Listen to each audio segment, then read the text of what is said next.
A Different Pond, written by Bao Fi and illustrated by Tai Bui.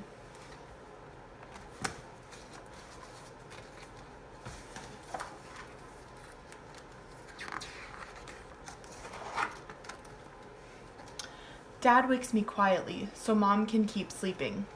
It will be hours before the sun comes up. In the kitchen, the bare bulb is burning. Dad has been up for a while, making sandwiches and packing the car. Can I help? I ask. Sure, my dad whispers and hands me the tackle box. The street lights look brighter and the roads aren't so busy before the sun comes up. Dad turns on the heater and tells me stories. A kid at my school said my dad's English sounds like a thick, dirty river. But to me, his English sounds like gentle rain.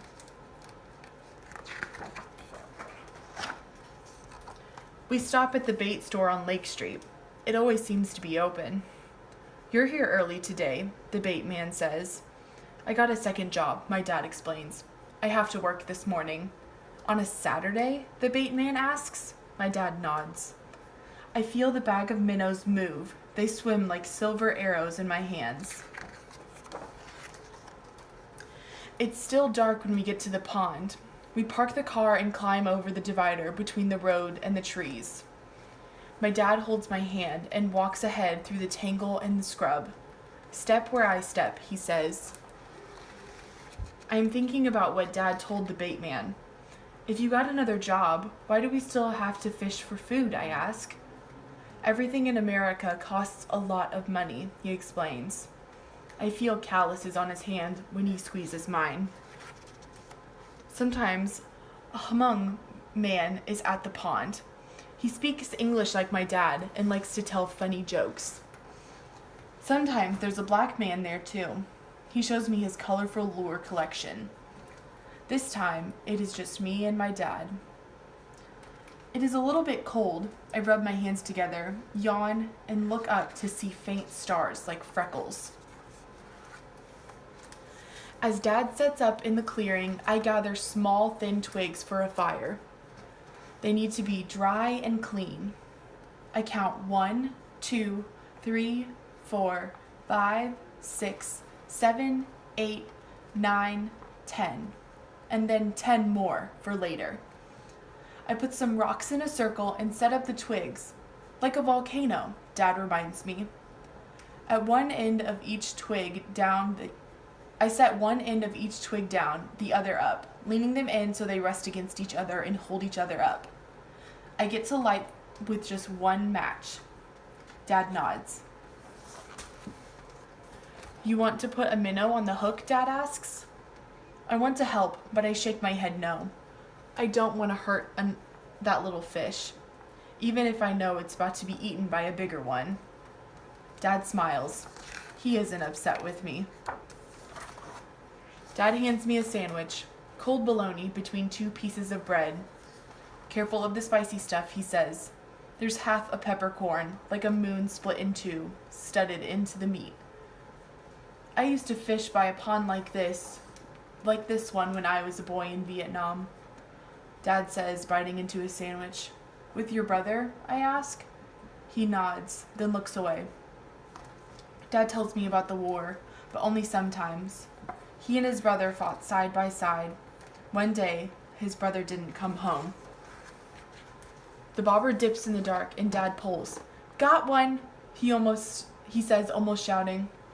A crappie. And soon another. Can I help? I ask. He nods and I use 2 hands to help guide the fish into the bucket. The fish feels slimy and rough at the same time. Dad laughs at the funny face I make. Dad smiles, his teeth broken and white in the dark, because we have a few fish and he knows we will eat tonight. Time to go home. Dad must get ready for work. He washes his hands with a small nub of green and white soap. Then I do the same. I look at the trees as we walk back to the car. I wonder what the trees look like at the other pond in the country my dad's from. By the time we get home, the sunlight coming through the window is just a faint tint, blue and gray instead of gold. At home, Mom looks tired, but she smiles at the fish in the big white bucket. Dad changes his clothes and gets ready to go to work. He pats me on the back and says to Mom, "Our boy did a good job with the fire today." "You learn so quickly," Mom says. Then she asks me to help with the fish before she has to go to work too. I'm sad that she and Dad must leave, but not too sad. I know that later they will both come home. "Look after your baby brother," Mom reminds my brothers and sisters. She means me. Then she gets on her bike and goes to work. I am not a baby, I think to myself. I helped catch dinner. Tonight, when we're all home, Dad will put rice in the cooker and Mom will fry the fish on both sides until they are crispy. I will bring out the jar of fish sauce that has flecks of chili pepper and carrots floating on the top. At the table, my brothers and sisters will tell funny stories. Mom will ask about their homework. Dad will nod and smile and eat with his eyes half closed.